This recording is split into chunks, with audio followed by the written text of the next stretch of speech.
harus lepas ganjalan itu. Shalom. Shalom. Saya mau tanya dulu, apa kabarnya saudaraku? Luar biasa, dahsyat, yes, yes, yes, amin. Berikan tepuk tangan untuk Tuhan Yesus. Walaupun hari ini kita nggak seramai minggu lalu, mungkin ya karena kondisi Muka Kuning masih zona pengawasan lah. Karena untuk kebaikan kita bersama juga kan, kebaikan untuk mereka, kebaikan untuk kita juga. Nah, kita akan belajar hari ini, judulnya adalah Temptation Rise Faith, Faith Obtains Salvation. Ujian menimbulkan iman, iman memperoleh keselamatan. Katakan sama-sama yang di bawahnya aja, nanti belepotan yang di atas itu kan. 2, 3 ya. Ujian menimbulkan iman, iman memperoleh keselamatan. Amin. Kita akan buka Alkitab kita di dalam Yakobus pasal yang pertama. Kita akan belajar firman Tuhan sama-sama.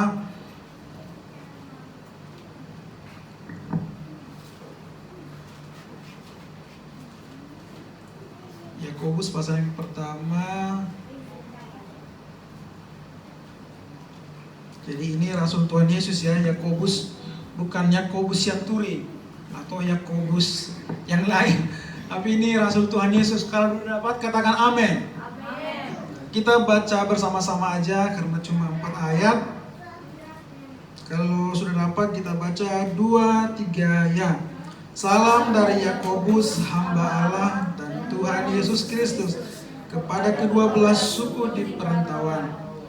Saudara-saudaraku, anggaplah sebagai suatu kebahagiaan apabila kamu jatuh dalam berbagai pencobaan, sebab kamu tahu bahwa ujian terhadap imanmu itu menghasilkan ketekunan, dan biarlah ketekunan itu memperoleh buah yang matang, supaya kamu menjadi sempurna dan utuh dan tak kekurangan suatu apapun. Amin.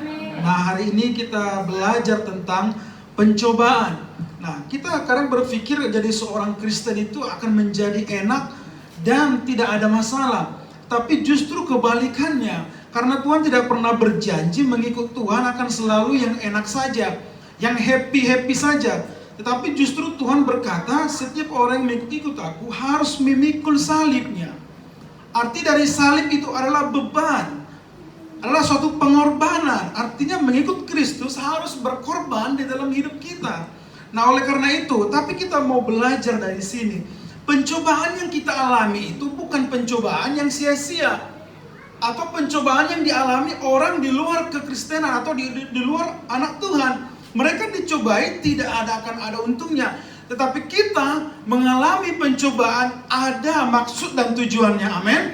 Kan kita sudah baca tadi dikatakan di situ di ayat yang keempat ini, dan biarkanlah ketekunan itu memperoleh buah yang matang, supaya kamu menjadi sempurna dan utuh dan tak berkekurangan apapun juga.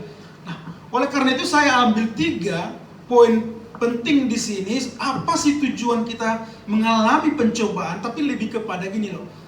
Pencobaan itu bukan datang dari Tuhan, tapi lebih kepada ujian supaya kita naik kelas. Karena dijelaskan Yakobus juga di selanjutnya itu bahwa Tuhan tidak pernah mencobai kita, tetapi karena keinginan kita sendirilah kita mengalami pencobaan. Maksudnya gini, kenapa setiap anak Tuhan harus mengalami pencobaan? Artinya harus ada ujian dan pemurnian. Terlepas dari itu, karena semua manusia sudah jatuh dalam dosa. Kata kuncinya sebenarnya, kalau anak Tuhan tidak berdosa dilahirkan, dia nggak perlu lagi pencobaan, tidak perlu lagi dimurnikan. Contohnya, malaikat. Malaikat adalah ciptaan Tuhan di luar dari manusia. Malaikat tidak akan diuji dan tidak akan dicobai. Mereka hidup hanya, ya kudus sudah menjadi bagian mereka di sana. Tidak ada mereka alami namanya pencobaan dimurnikan. Tetapi kita, setiap anak Tuhan wajib dimurnikan, wajib mengalami namanya pencobaan supaya kita memiliki iman yang sama dengan orang yang Tuhan maksud. Atau misalkan nanti contoh-contoh di Alkitab, mereka memiliki kualitas yang luar biasa. Nah, jadi jangan kita berpikir ya apa masih masuk Tuhan kita harus dicobai, apa masuk Tuhan kita harus mengalami ini. Nah, itu fungsinya. Karena kita pada dasarnya tidak ada yang benar. Semua kita pernah berdosa, ya kan? Atau ada di sini nggak pernah berdosa? Saya percaya kita semua pernah berdosa, mengalami kesalahan yang mungkin berulang-ulang, mengalami kesalahan yang sama, yang sudah kita komitmen hari ini, aku nggak mau lakukan, tetapi besok kita lakukan lagi. Nah, oleh karena itu, kita terus dimurnikan, mengalami pencobaan, supaya kita menjadi yang murni. Nah, yang pertama, poin yang pertama saya ambil di situ, kenapa kita mengalami pencobaan itu ujian atau pencobaan untuk memurnikan, katakan memurnikan. Berbahagialah orang yang bertahan dalam pencobaan, sebab apabila ia sudah tahan uji, ia akan menerima mahkota kehidupan yang dijanjikan Allah kepada barang siapa mengasihi dia. Nah, ujian dan pencobaan itu sebenarnya Tuhan izinkan sepadahal untuk kebaikan kita. Nah, saya ambil kutip di bawah itu juga, menjadikan kita lebih dewasa. Kalau minggu lalu saya berkhotbah tentang anak kecil, dari dalam artian hubungan seorang anak dengan bapaknya. Tapi kita berbicara tentang mengalami pencobaan, itu berjarak untuk mendewasakan iman kita. Kita semua pernah sekolah, dan waktu kita SD kita nggak banyak tahu karena kita nggak banyak belajar. Tetapi semenjak kita masuk SD, kita belajar berhitung, kita mengenal angka, kita mengenal nama-nama binatang dan segalanya. Tetapi untuk naik kelas 2, kita juga harus diuji apakah kita sudah mengerti apa yang kita alami, apa yang kita pelajari. Kalau sudah mengerti, kita lolos, kita naik kelas 2. Dan selanjutnya terus dan terus sampai hari ini, itu semua karena ada ujian. Seorang yang pintar kali-kali, apakah bisa? Misalkan dia nggak sekolah tiba-tiba pandai kali-kali, nggak mungkin. Dia harus mengalami dulu namanya belajar. Dia dimarahin sama gurunya, dipukul sama gurunya. Dulu kan kita kalau sekolah ya nggak tahu lah, sekarang ini anak-anak sekolah saya lihat udah santai, apalagi semakin zaman online. Ya memang makin gampang, tapi anak pun sebenarnya banyak nggak ngerti sebenarnya. Hanya mengikuti prosedur aja. Tapi pada dasarnya mereka nggak ngerti. Tapi kita bandingkan yang kelahiran tahun 80-an, 90-an, itu benar-benar kita belajar dan sungguh-sungguh. Kalau tidak, saya dulu waktu mulai dari SD pokoknya, SD, SMP sampai SMA, bukan rotan, dia penggaris. Masih ingat ya, di sekolah kita itu wajib ada bergantung di samping papan tulis itu. Itu selalu ada di sana. Asal telat aja, gini tangan ini, pang, aduh, telat, nggak kumpulin PR, pang. Dilaporin sama orang tua malah tendang kita, pang gitu. Kalau sekarang murid-murid dimarahi, orang tua dilaporin ke polisi. Guru dilaporin ke polisi sama orang tuanya. Susah sekarang. Tapi berbeda sekali dengan, makanya banyak sekali saya lihat, contohnya istri saya sering cerita, banyak sekali anak-anak sekarang tidak bisa dididik lagi. Karena apa? Didikan sekarang itu berbeda dengan zaman dulu. Nggak bisa, kalau sekarang itu dikasih, jangankan dipukul ya, dimarahin dikit aja langsung meraju, nggak bisa lagi dibilangin, atau lari dari rumah. Kita dulu lari dari rumah, orang tuh jangan kau balik-balik lagi. Kalau kau balik, kau potong kakimu itu katanya. Memang keras, tapi menjadikan banyak orang di zaman dulu itu disiplin dan menjadi orang yang pintar. Dalam artian juga pintar dalam 3 hal. Dalam 3 hal, misalkan IQ-nya harus tinggi juga. Dan EQ-nya itu emotion quotient dan SQ-nya. Kalau sekarang orang banyak itu hanya pintar di IQ-nya, tetapi emosinya nggak stabil, ya kan? Anak-anak sekarang emosinya nggak stabil. Kita bilangin ini, dia langsung marah-marah. Kita bilangin ini, dia nggak mau karena dia mau main game atau segala macam. Emosinya nggak stabil. Nah, spiritualnya juga nggak stabil.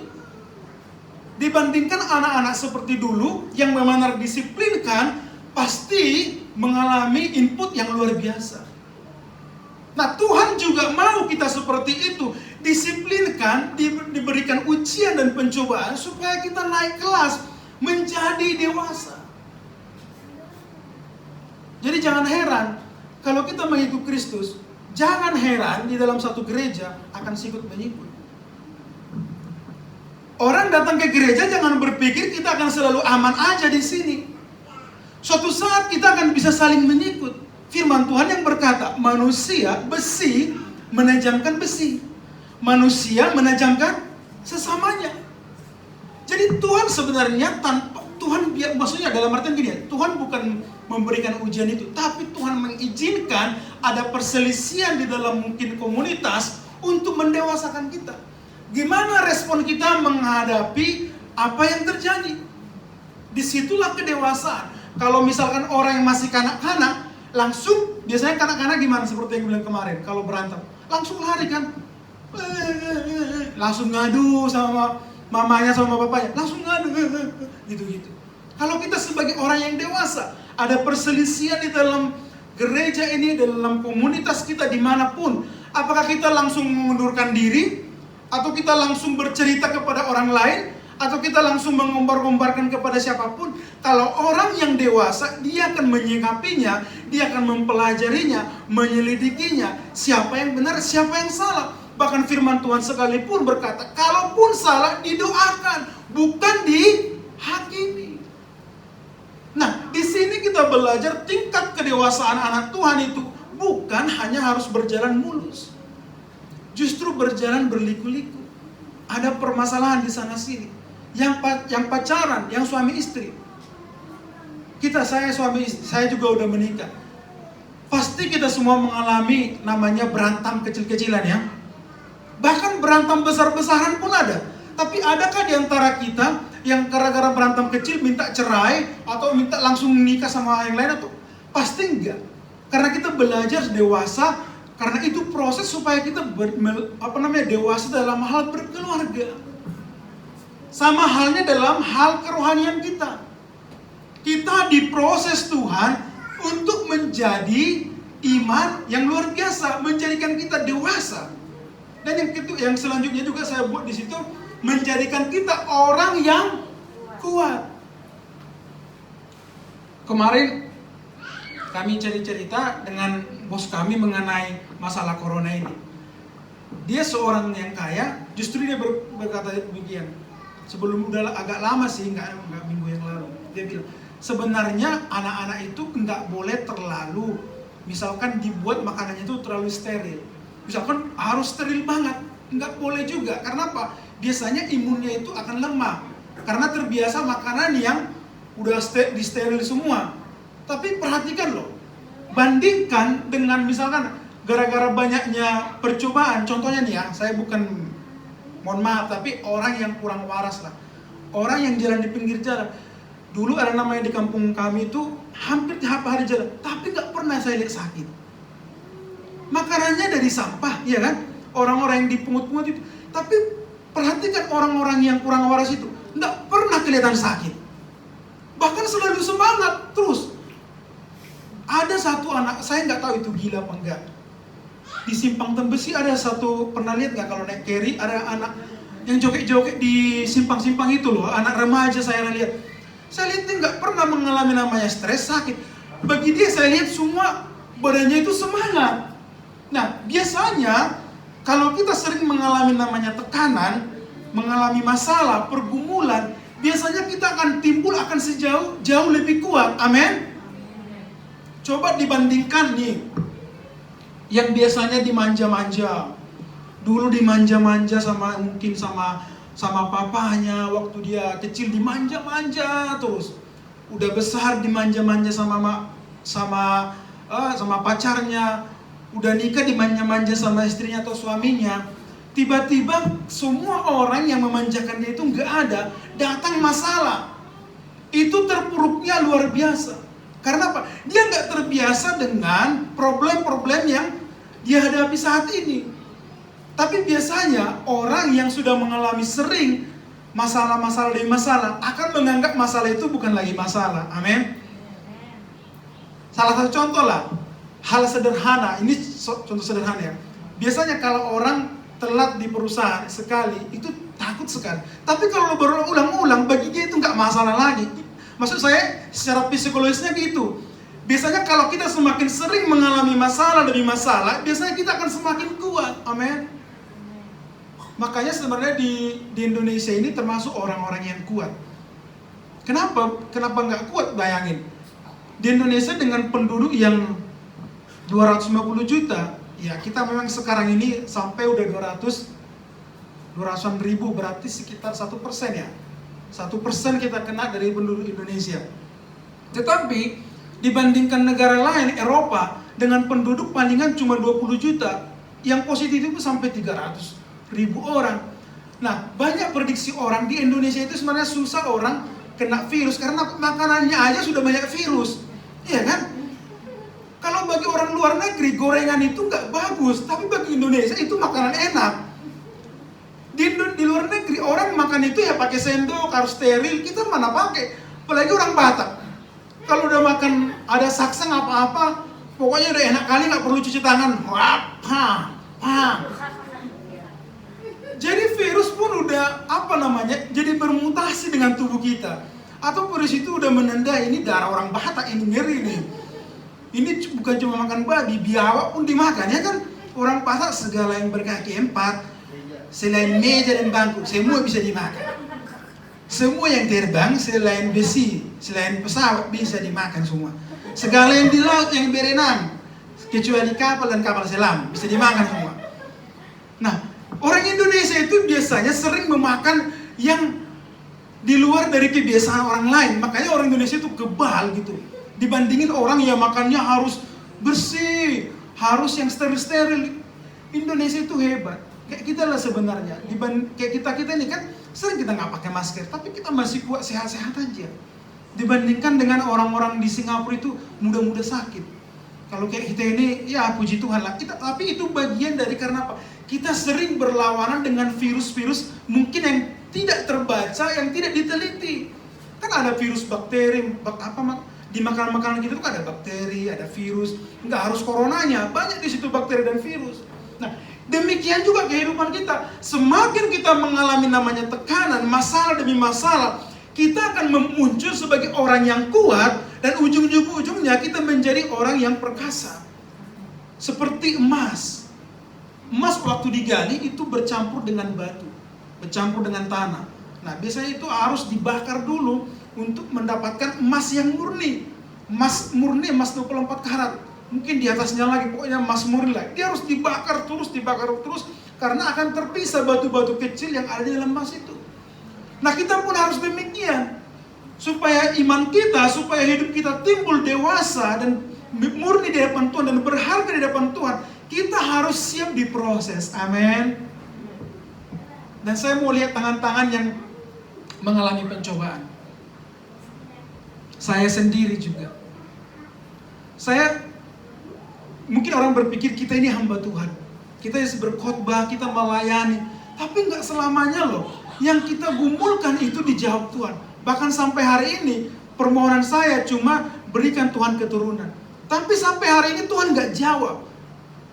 Makanya jadi sebagai anak Tuhan, nggak semuanya harus mulus. Tetapi di situ kita terus diuji. Apakah kita setia? Apa kita percaya sama Dia? Padahal firman Tuhan banyak mencatat, bahkan Sarah yang sudah mati Tuhan kasih. Atau apapun alasannya. Tapi di sini saya diuji juga dengan istri. Saya diuji bahwa iman saya harus timbul seperti emas. Apapun yang terjadi, saya siap menerima bahwa Tuhan selalu baik. Itu yang benar. Itu contoh saya. Mungkin saudara berbeda. Ada masalah yang lain, ada masalah penyakit dalam tubuh, adalah masalah pekerjaan. Tapi disinilah kita diuji. Kita siap tidak diuji oleh Tuhan. Nah, seringkali orang tidak siap diuji. Dia mundur dari ujian itu. Dan apa yang terjadi kalau dia mundur? Nggak tamat sekolah. Makanya sering kita lihat kan, kamu tamat apa? Nggak ada. Aduh, gimana aku mau cari kerja untuk kamu? Dulu ada boros itu yang bikin malu aja, sering-sering datang ke rumah itu. Padahal orang tuanya lumayan kaya di Sibolga. Karena saking kayanya dia manja, gak sekolah. Sampai di Batam udah besar, mau cari kerja susah. Yang mentok-mentoknya pembantu. Padahal rupanya bukannya jelek, perawakannya tinggi. Tapi mau gimana lagi, karena apa? Dia mundur dari sekolah dia. Sama halnya, Tuhan seperti yang sebelumnya saya katakan, Tuhan sedang menyediakan berkat-berkat bagi kita sesuai dengan takaran untuk kita. Tapi seringkali berkat itu nggak bisa kita raih karena dalam pencobaan yang kita alami saat ini kita mundur. Seperti orang yang tadi itu, dia nggak mau sekolah, dia nggak mau namanya mengerjakan PR. Ya sampai kemarin istriku cerita ada anak muridnya nggak mau lagi sekolah, jadi YouTuber aja katanya, atau jadi pengusaha. Capek katanya ngerjain PSS, ngerjain tugas terus online, malas dia sekolah. Tapi saya sharing-sharing sama istri, saya jelasin nanti kamu menyesal. Pokoknya banyaklah kami ceritain. Intinya biasanya orang-orang yang seperti itu akan menyesal di kemudian hari. Nah, oleh karena itu bersyukurlah kita hari ini yang mengalami pencobaan. Sebenarnya kita mau naik kelas, Tuhan mau menyediakan bagi kita perkara yang lebih besar. Makanya firman Tuhan katakan, jika engkau setia dalam perkara kecil, Tuhan akan sediakan perkara besar. Perkara itu bisa berkat, bisa dudukan, bisa fasilitas, bisa apapun Tuhan sediakan. Nah, kita belajar di sini. Nah, di situ yang terakhir naik kelas itu.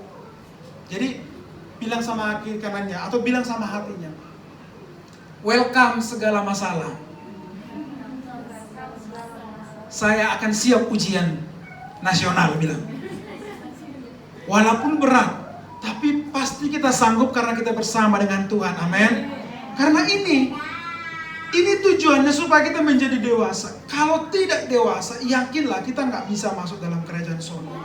Untuk menjadi anak yang dipakai Tuhan itu nggak boleh kanak-kanak. Yang dikit-dikit merajuk, dikit-dikit mundur, dikit-dikit maju, dikit-dikit mundur. Itu kan sehari ini kan. Maju, cantik. Itu sehari ini. Kita harus tetap maju walaupun di depan banyak tantangan. Terus maju. Tapi kalau ada jurang, berhenti sebentar. Bukan mundur, berhenti sebentar. Taruh jembatannya supaya bisa maju gitu kan. Bukan mundur, taruh jembatan supaya kita jalan. Kalau ada jurang, jangan ada jurang jalan terus. Masuk kita. Itu contoh aja. Nah, itu yang pertama. Jadi ujian itu, pencobaan itu baik untuk kita. Karena itu untuk kebaikan kita, menjadikan kita dewasa, menjadi kita kuat, dan itu menjadikan kita naik kelas. Dan yang kedua, nah ini ayat terakhir dulu untuk yang poin pertama. Dan perhatikan ini, kata-kata ini penting kita pegang. Jangan sampai bilang kayak gini loh, ada nggak lebih pahit manusia selain aku di dunia ini ya? Nah seringkali perkataan ini muncul kan, kayaknya akulah yang paling hina di dunia ini. Kayaknya nggak ada lah orang lain yang mengalami penderitaan yang kualami ini. Kalau kita berkata ini nggak setimpal dengan yang Tuhan Yesus alami loh. Tuhan Yesus lahir di keluarga yang paling miskin. Lahirnya udah miskin, nggak lahir di rumah lagi. Mending miskin, lahirnya di rumah roek-roek, enggak. Lahirnya di kandang binatang. Dan hidupnya pun sederhana. Nggak pakai mobil, nggak pakai apa-apa, jalan kaki kemana-mana, jalan kaki. Dan matinya pun ngeri. Bahkan kitab Yesaya bilang, sampai tidak terlihat lagi wajahnya karena begitu hancurnya Tuhan diperlakukan.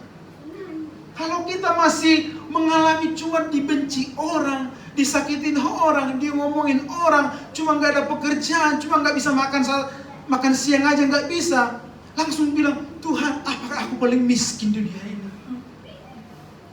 Tuhan, uangku tinggal 50.000. Apakah orang paling miskin di dunia ini? Jangan sampai berkata demikian. Ingat firman Tuhan, kita baca-baca 2-3 ya. Pencobaan-pencobaan yang kamu alami ialah pencobaan-pencobaan biasa yang tidak melebihi kekuatan manusia. Sebab Allah setia, dan karena itu Ia tidak akan membiarkan kamu dicobai melampaui kekuatanmu. Pada waktu kamu dicobai, Ia akan memberikan kepada kamu jalan keluar sehingga kamu dapat menanggungnya. Amin. Ya mungkin Bapak Geci nanti bisa bersaksi, kasih ruang kesaksian. Ya kemarin bersaksi mentok-mentoknya akan selesai, tapi masih ada jalan. Kalaupun misalkan pilihan terakhir itu belum yang kita harapkan, tapi percayalah pencobaan itu tidak melebihi kekuatan kita. Amin. Dan bagi saya pun pencobaan yang saya alami tidak akan melebihi kekuatan saya. Saya percaya Tuhan akan memberikan jalan keluar bagi kita. Bagi kita semua, siapapun yang mengalami masalah. Nah selanjutnya di poin yang kedua, iman. Nah inilah tujuannya. Kalau kita mengalami namanya pencobaan didewasakan itu, akan timbul iman, kepercayaan. Karena saya ambil judulnya itu ujian itu untuk iman. Ujian itu memunculkan iman. Artinya kita percaya bahwa Tuhan menyertai kita. Semakin kuat iman kita, semakin banyak juga masalah. Tapi akan kita lihat, apa sih iman itu? Iman itu adalah SK. SK itu surat keputusan. Atau ini cuman saya ambil misalkan contoh aja. Iman itu adalah bukti bahwa kita itu anak Tuhan. Kalau seorang polisi, saya pakai baju polisi pergi keluar sana, saya akan ditangkap. Karena apa? Saya nggak punya SK-nya. Nggak ada keputusan Kapolri bahwa nomor sekian, atas nama sekian, kamu itu anggota Polri. Saya akan dipecat. Bukan dipecat namanya, kalau dipecat itu jadi anggota Polri ya. Saya akan dipenjarakan, dipidana. Nah, kita sebagai anak Tuhan, namanya anak Tuhan, harus memiliki iman. Itulah surat keputusan dari surga bahwa kita itu adalah anak Tuhan.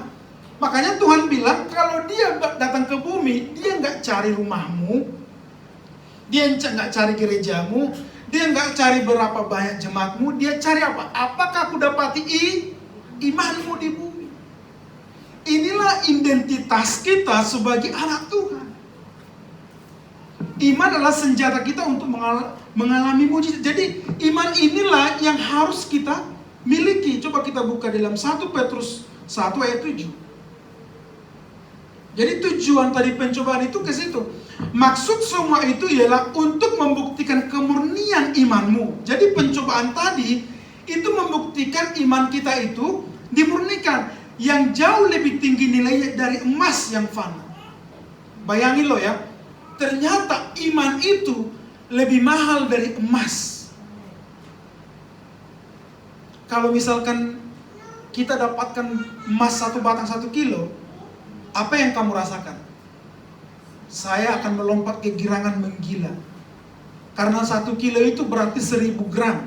Sekarang emas 1 gram 1 juta. Kalilah 1000 kali 1 juta. Berapa? 1? Kalikan dulu yang ibu guru ya. Tinggal tambahkan aja. 6 tambah 3 nolnya. Berapa? 100 juta. 100 juta tuh 1 miliar. Berat. 1 M. Kan tinggalkan 1 juta itu nolnya berapa? 6. Kalau 1000 nolnya berapa? 3. Itu 1 M. Udah jadi itu. Bayangin 1 kilo emas aja, 1 M itu bisa beli rumah, bisa beli mobil, bisa buka usaha, bisa modal nikah, bisa modal jalan-jalan. Emas 1 kilo loh. Tetapi Tuhan bilang di sini tidak ditentukan berapa kilo, yang pastinya emas yang fana, yang diuji dalam kemurnian dengan api, sehingga kamu memperoleh puji-pujian dan kemuliaan dan kehormatan pada hari Yesus menyatakan dirinya. Perhatikan loh, iman itu yang membuat Tuhan memberikan pujian. Padahal hanya Tuhan yang layak dipuji. Perhatikan, ada kata kunci yang luar biasa. Tetapi kalau kita memiliki iman yang luar biasa itu, Tuhan memuji kita. Berkali-kali. Sehingga kamu memperoleh puji-pujian, kemuliaan, kehormatan di hari Yesus Kristus menyatakan dirinya. Kalau bayangin sampai Tuhan yang memuji engkau, memberikan kehormatan, memberikan kemuliaan, tidak ada yang lebih penting dari segalanya. Makanya saya katakan betapa pentingnya iman itu. Jadi jangan sampai kita menyesal menjadi Kristen. Kalau jadi Kristen ternyata menderita. Menjadi anak Tuhan ternyata nggak enak. Perhatikan, ini untuk memunculkan iman yang luar biasa. Karena kalau kita memiliki iman, saya coba kembali ke poinnya itu. Kalau kita memiliki iman itu harus ngerti dulu apa arti iman itu. Iman itu kepercayaan. Kepercayaan artinya dalam bentuk yang lebih tinggi. Misalkan loh, kalau percaya itu seperti ini. Saya ada uang di sini. Ada uang di tangan saya. Saya kasih sama istri. Dia percaya karena dia lihat ada uang di sini 200.000. Saya kasih dia. Tetapi iman itu lebih, saya berjanji kepada istri saya akan kasih uang, tapi nggak ada di tangan saya. Itu bedanya dengan percaya dengan beriman. Karena firman Tuhan bilang di Ibrani ayat yang pertama, iman adalah dasar segala sesuatu dan yang kita harapkan dan bukti dari segala sesuatu yang tidak kita lihat. Kalau orang percaya, aku percaya samamu. Biasanya kenapa kita bilang aku percaya samamu? Karena kita melihat kan. Tapi iman itu lebih dari hanya cuma melihat. Yang tidak kelihatan kita harus percaya. Nah, semakin kita melakukan dalam kehidupan kita, misalkan tadi, oh saya belum menerima doa saya terus beriman sama Tuhan bahwa Tuhan akan menjawab, itulah iman. Misalkan Pak Andreas, ibu masih di sana, anak masih di sini. Bapak beriman akan punya rumah di Batam, mendapatkan pekerjaan yang menetap, akan bersatu dengan istri. Itulah iman. Amin. Atau Bapak Genci, mungkin nanti akan di pulau, beriman. Kalau 1 tahun langsung balik ke Batam, itu iman. Tergantung iman kita. Iman itulah yang kita yakini, walaupun kita belum menerima, itulah iman. Nah biasanya kalau percaya itu, kalau kita lihat dulu, contohnya gini lah. Saya dipercayakan jadi bendahara. Saya jujur nih, laporan jelas. Terus timbullah kata-kata, oh dia dapat dipercaya. Karena apa? Udah terbukti dulu. Dilihat bahwa dia benar-benar bisa dipercaya. Kalau iman itu enggak, belum pernah dia pegang apa, kita percayakan. Kita beriman sama dia, dia pasti bisa. Itu bedanya. Jadi kita semakin tinggi imannya, apa yang kita alami itu akan memunculkan yang pertama, iman senjata kita untuk melihat mujizat. Katakan mujizat. Mujizat. Untuk mendapatkan mujizat, iman itulah yang kita pegang. Makanya kita kalau baca di dalam Ibrani pasal 11 itu, kita baca dari ayat yang ketiga sampai ayat yang keberapa itu? Ayat yang ke-30 juga. Dikatakan di situ, karena imanlah Habel, karena imanlah Henok, karena imanlah Nuh, karena imanlah Abraham, karena imanlah Sarah, karena imanlah Ishak, karena imanlah Yakub, karena imanlah Yusuf. Ini berbicara sebagai semua tokoh-tokoh Alkitab yang luar biasa. Gimana misalkan Habel percaya kepada Tuhan, korbannya lebih diterima, dia beriman percaya kepada Tuhan. Gimana Henok beriman, dia bisa berangkat ke surga tanpa mengalami kematian.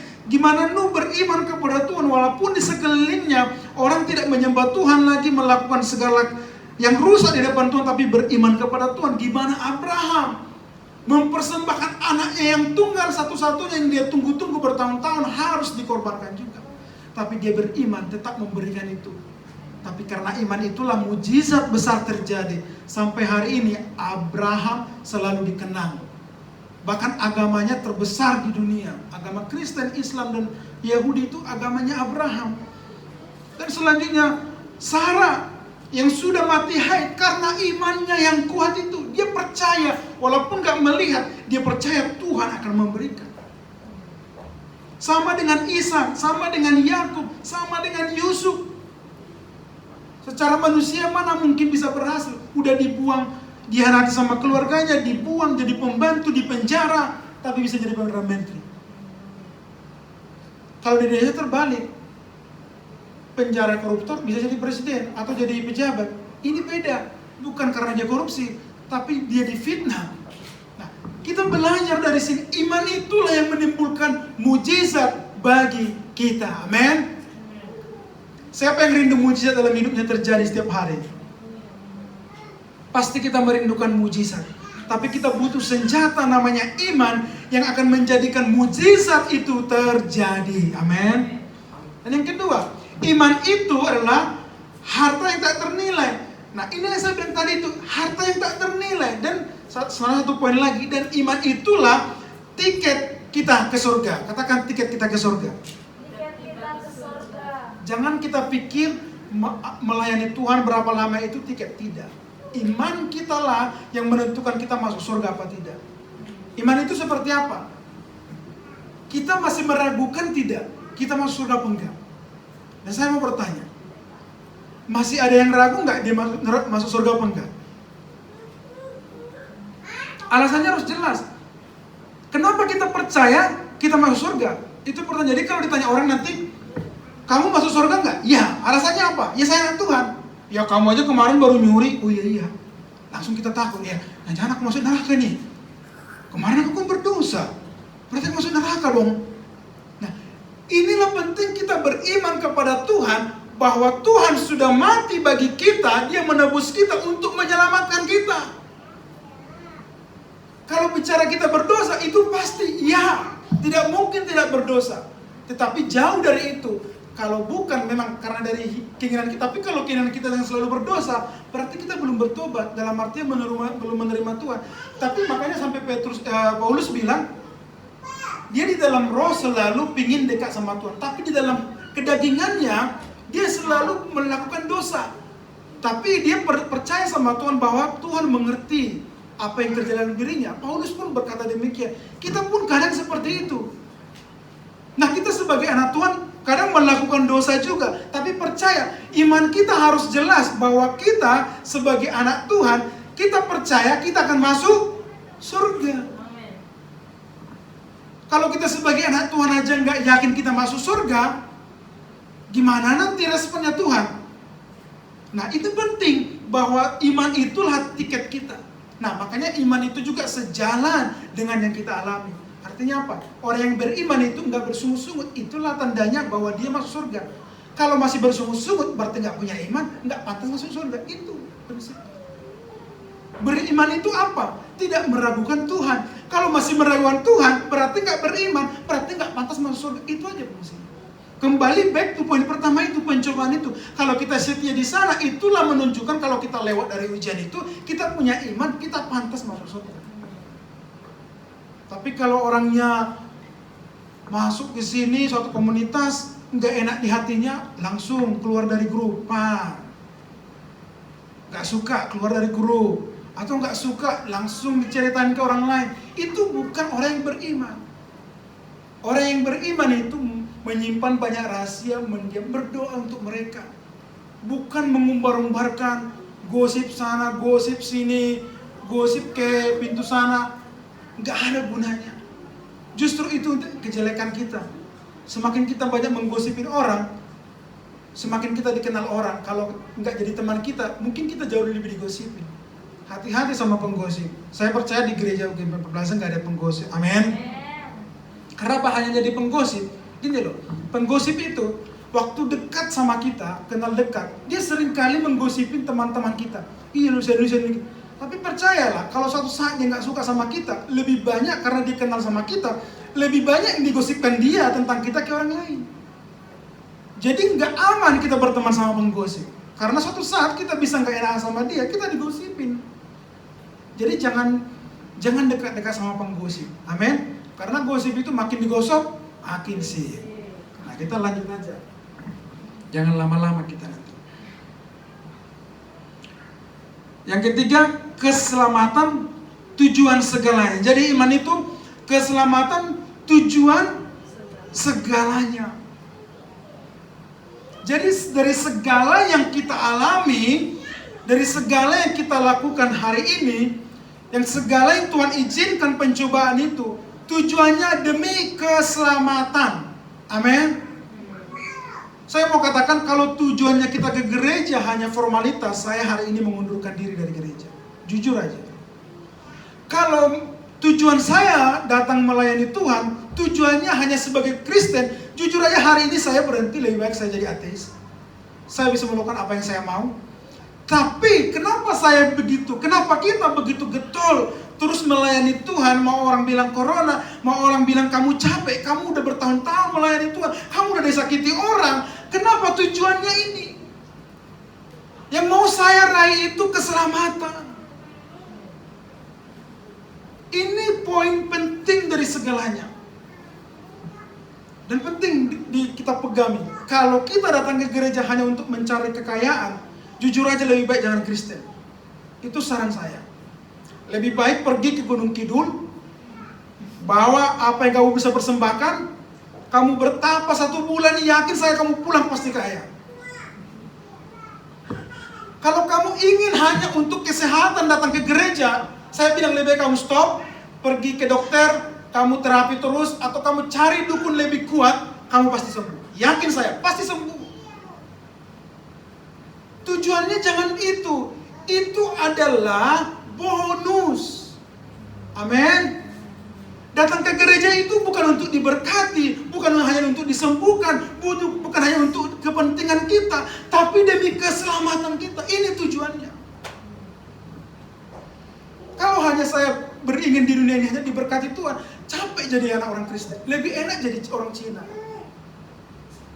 Perhatikan orang Cina di Batam, ada yang miskin gak? Bisa dihitung jari. Walaupun mereka tinggal di pulau-pulau sana, tetap kaya. Apa? Siapa Tuhan mereka? Gini aja. Tapi bisa mereka kaya. Jadi kita begitu orang yang paling malang lah di dunia kalau datang ke gereja itu hanya untuk mencari kekayaan, mencari kesehatan, mencari hanya untuk kepentingan kebahagiaan hati kita. Nah ini tujuannya. Dulu rasul-rasul selalu berulang kali katakan, rasul-rasul itu tujuan mereka sebelum mengenal keselamatan yang sesungguhnya, mereka inginnya itu dunia ini. Mereka dihormati, mereka membangun kerajaan di Yerusalem, mereka merasa bangga menjadi rasul. Tetapi semenjak mereka betapa pentingnya keselamatan, nyawa pun nggak diperhitungkan. Nah ini tujuan segalanya. Nah tujuan Tuhan ke dunia juga untuk menyelamatkan. Yesus datang ke dunia ini bukan menjadikan kamu hanya untuk kaya. Capek kali lah Tuhan datang dari dunia juga kau kaya. Si Ayub nggak sampai turun Tuhan, cuma bilang kamu habis hartamu semua ya. Ya saya berkati berlipat kali ganda. Nggak turun-turun Tuhan dari surga sana. Abraham diberkati Tuhan, dia nggak turun menjadi manusia supaya menjadikan Abraham kaya. Itu gampang bagi Tuhan. Salomo hanya karena dia meminta doa sama Tuhan, enggak minta kaya, minta hikmat aja. Tuhan kasih kekayaan, enggak sampai turun dia menjadi manusia supaya si Salomo ini menjadi kaya. Aku harus turun jadi menjadi manusia. Ku jadikan si Salomo ini punya perusahaan banyak. Enggak gitu Tuhan.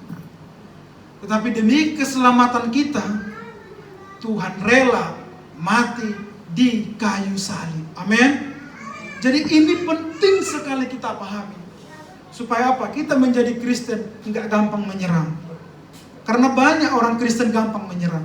Kenapa? Motivasi mereka salah. Mereka datang ke gereja hanya supaya punya pekerjaan. Setelah dapat pekerjaan dia nggak datang lagi. Dulu dia datang ke gereja supaya apa? Rumah tangganya baik. Setelah rumah tangganya baik dia nggak datang ke gereja lagi. Karena tujuannya itu. Dapat yang dia inginkan dia keluar. Tapi orang yang benar-benar tujuannya keselamatan jiwanya, dia akan selalu setia apapun yang terjadi. Bahkan bukan cuma kita dijelekin orang, bahkan nyawa pun kita harusnya siap. Kalau hari ini tiba-tiba datang bawa senjata, apa kamu menerima Yesus?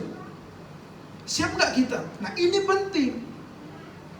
Nah di 1 Petrus 1 ayat 9-10 berkata, karena kamu telah mencapai tujuan imanmu.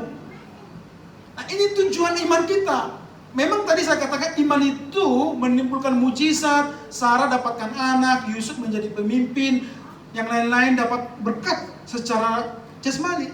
Tetapi lebih dari itu karena kamu telah mencapai tujuan imanmu, yaitu keselamatan jiwamu.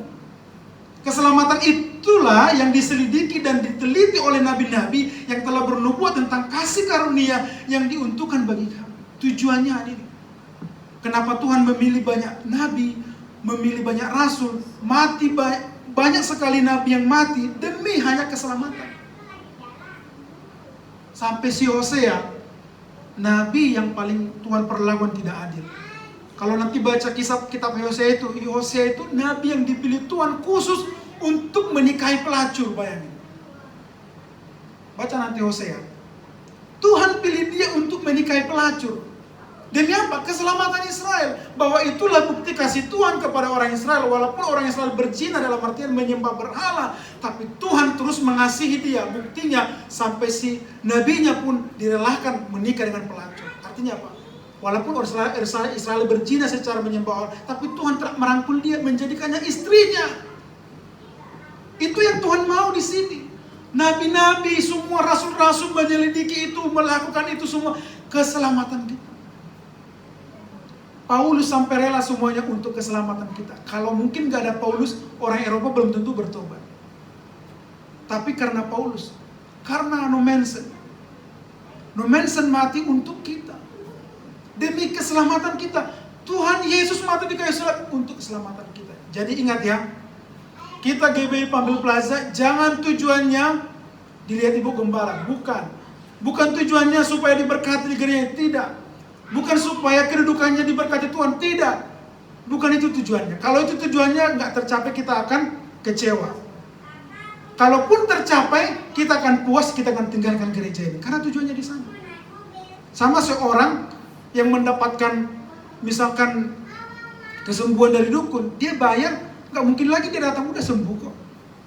Tetapi kalau tujuan kita benar-benar keselamatan, kita akan siap terus mengikut Tuhan. Amin. Apapun yang terjadi, mungkin kita akan saling menyikut. Suatu saat saya akan gak enakan sama Pak Andreas. Apakah kita masih siap sebagai anak Tuhan?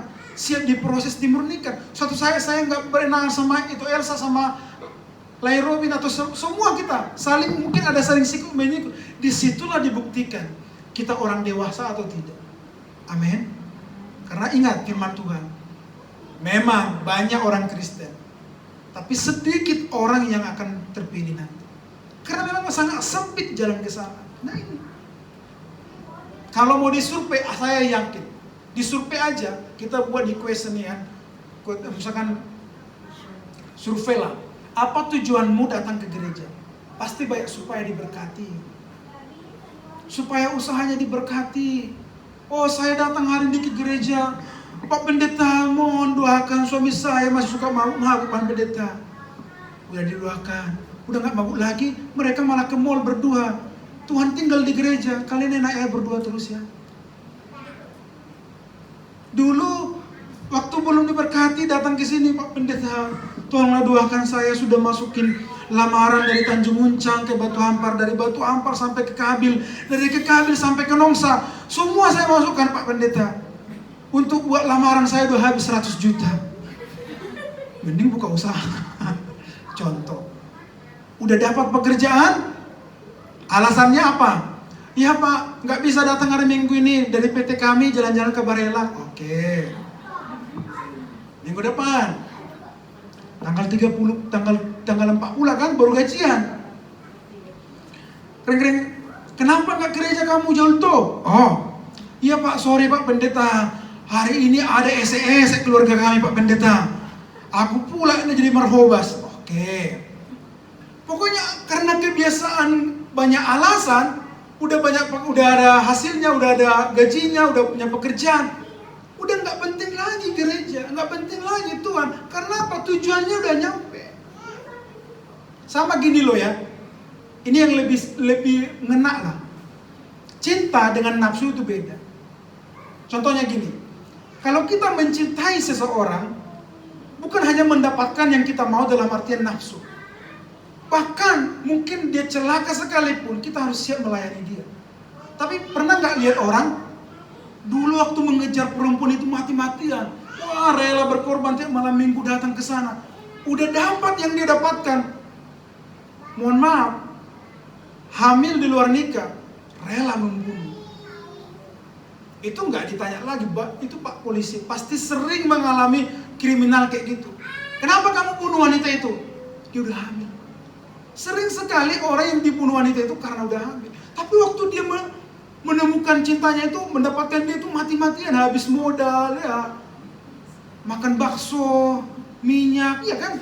Tapi udah dapat diinginkannya, dibuang, bahkan tega membunuh. Itu karena apa? Nafsu, keinginan, mata. Tapi kalau cinta, perhatikan ada orang suami istri, dia masih muda. Kemarin kalau nggak salah kami ada cerita di siapa gitu, masih muda loh. Siapa kemarin ya? Pokoknya ada deh. Istrinya ini kecelakaan, masih muda, jadi apa namanya, lumpuh lah. Suaminya setia melayani dia, setia melayani dia. Ada juga misalkan istri yang setia melayani suaminya, kayak siapa itu si vokalis siapa itu namanya? Alkasi ya? Alkasi kan? Itu sekarang walaupun dulu mereka bercerai, istrinya sekarang justru melayani dia. Harusnya kita demikian. Jangan sudah dapat yang kita harapkan itu, wah langsung tinggalkan. Itu namanya cinta nafsu. Sama juga malah mengikut Tuhan, itu cinta nafsu. Kita udah punya kerja, tinggalin aja Tuhan Yesus. kita kebarelang aja, kita anak fasa aja, biar aja lah mereka. Toh juga hari Minggu masih banyak kok. Kalau masih banyak, minggu depan kamu udah mitok corona, selesai, ya kan? Tiba-tiba corona sih wah baru tiga hari isolasi, langsung isolasi ban. Awalnya isolasi, langsung isolasi ban, kan demi isolasi ban mereka dilem gitu kan. Ngeri. Jadi jangan kita salah tujuan mengikut Tuhan, amin. Jadi percayalah, pencobaan, ujian itu untuk memurnikan iman kita. Dan iman itu untuk memunculkan mujizat bagi kita, itu bonus. Tapi iman itu lebih kepada tiket kita untuk masuk dalam kerajaan surga. Dan ini tujuannya, segalanya itu untuk keselamatan kita, amin. Jadi ingat loh ya, kalau hanya kamu pingin kerja enak, kamu gak usah gereja deh. Langsung jadi pindah agama sebelah, langsung naik jabatan. Saya aja. Kalau mau jadi ingin kaya, saya kalau mau jadi kaya ngapain? Udah, kita pura-pura ini aja lah. Pura-pura jadi agama sebelah, wah kita kan banyak itu kan yang nggak ngerti apa-apa tiba-tiba jadi penceramah, wah jelas terkenal kaya, bisa aja. Padahal nggak ngerti apa-apa. Atau dia mau jadi kaya di pejabat, wah tinggal ganti aja, langsung lah eselon 1, wah tetap kepala dinas langsung. Itu cepat. Tapi yang kita raih bukan itu. Tapi ingat juga, Tuhan tidak akan membiarkan kamu sampai kelaparan. Kalau kita siap, ada enggak anak Tuhan yang melarang? Enggak. Bahkan Daud bilang, sampai aku dari lahir sampai aku tua, tidak pernah kulihat orang yang dikasihnya meminta-minta. Artinya apa? Tuhan selalu memelihara kita. Berkat pekerjaan, rumah tangga, mobil itu, fasilitas itu bonus. Tapi tujuannya harus ini dulu. Datang ke gereja untuk keselamatan jiwa kita. Kalau kita ngerti ini, kita akan terbeban menyelamatkan jiwa orang lain. Ini bedanya. Kalau kita ngerti tujuan keselamatan, kita akan rela menyelamatkan orang lain juga. Bersaksi kepada orang lain supaya mereka selamat. Bukan karena untuk kita diberkati. Kalau tujuannya, oh datang gereja kamu akan diberkati, jangan gitu melayani Tuhan. Menginjili jangan gitu ya. Wah kamu datang ke gereja ya, kalau kamu nanti gereja, kamu akan diberkati Tuhan. Oh nanti saya akan doakan minyak urapan, kamu minum minyak urapan 1 kilo. Wah, kamu setelah minum itu, kamu akan sembuh. Kamu oles minyak urapan itu di motormu. Enggak kayak gitu. Jangan tujuannya gitu. Kamu sampaikan. Saya tertarik dengan cara perkhotbahnya ada di U-Channel itu. Mereka berkhotbah itu bukan bicara keselamatan, tapi dia selalu berkata gini, saudaraku orang berdosa, kalau saudaraku meninggal, saudaraku kemana? Itu pertanyaan dia. Orang bertanya, saya nggak tahu, saya banyak melakukan dosa, mungkin saya masuk neraka. Jadi kalau kamu masuk neraka, kamu mau nggak? Tidak mau. Akhirnya makin dijabarkan, lebih keselamatan, tujuan mereka keselamatan. Enggak dibilang, kamu harus datang ke gereja ya, kamu harus jadi Kristen. Kalau kamu jadi Kristen, kamu akan diberkati. Kamu akan punya ini. Jangan, itu salah. Tapi itu juga akan Tuhan kasih, itu bonus. Makanya firman Tuhan, carilah dahulu kerajaan Allah, makanya semua akan ditambahkan. Jadi jelas ya tujuan kita. Adik yang di sini datang ke sini bukan cari cowok kan? Boleh, tapi boleh kalau Tuhan kasih nanti itu boleh. Tapi tujuannya jangan, wah aku kalau belajar kayak Kipi belajar itu main musiknya keren-keren ya, doli-dolinya kayak holi-holi gitu kan? Maksudnya holi-holi itu kudus-kudus orangnya, layak-layak gitu. Doli-doli, holi-holi, kan dia maksudnya holi. Tapi kalau memang tujuan kita nggak ke sana, tapi Tuhan bisa sediakan juga orang yang di sini yang holi-holi itu, doli-doli itu kasih ke kita. Yang penting tujuannya ke sana dulu. Nah semua itu akan berimbas, akan datang cipratan, akan diberkati, ditambahkan. Amin. Dan itu yang bisa saya sampaikan khotbah hari ini supaya kita belajar. Kita anak Tuhan nggak boleh bilang, Tuhan jadi Kristen kok nggak enak. Saya mengalami namanya pencobaan, saya di ini. Jangan kecil dan tawar hati, percaya sama Tuhan. Itu memurnikan iman kita. Amin. Iman itu yang akan menyelamatkan kita. Dan tujuannya segalanya untuk ke surga. Amin. Kita akan berdoa, kita tundukkan kepala. Bapa dalam surga, kami mengucap syukur ya Tuhan, buat siang hari ini kami sudah belajar dari kebenaran firman Tuhan. Bahwa ujian dan pencobaan itu baik untuk kami, memurnikan iman kami Tuhan. supaya iman kami muncul lebih berharga dari emas yang ada di dunia ini. Bahkan bertonton sekalipun tidak ada yang bisa menyaingi iman kami. Bahkan firman Tuhan yang berkata, keselamatan kami lebih penting. Bahkan satu orang percaya, beribu berlaksa-laksa malaikat bersorak-sorak karena ada satu orang yang selamat bagi Tuhan. Bukan karena kekayaan Tuhan. Bahkan Engkau datang ke bumi bukan untuk membuat kami kaya. Lebih dari itu untuk keselamatan jiwa kami. Bahwa segala keinginan dunia itu adalah bonus dari Tuhan. Dan itu bukan tujuan kami. Ajar kami KBI Pemimpin Pelajar Jemaat di tempat ini mengerti bahwa kami datang kepada Tuhan, kami datang mengikut Tuhan bukan untuk kami diberkati saja, bukan kami untuk disembuhkan saja, bukan untuk segala keinginan kami dipenuhi, tapi lebih dari itu keselamatan kami dan keselamatan jiwa-jiwa. Dan kami percaya Engkau Allah yang setia memelihara hidup kami. Terima kasih Tuhan, biarlah firman-Mu hidup di dalam kami. Sebentar hamba akan berhenti menyampaikannya, tapi Roh Kudus memberikan kami terus hikmat dan pengertian, supaya kami dapat mengerti, kami dewasa, kami terus setia apa yang Tuhan percayakan. Kita yang sudah diberkati sama-sama kita katakan, amin.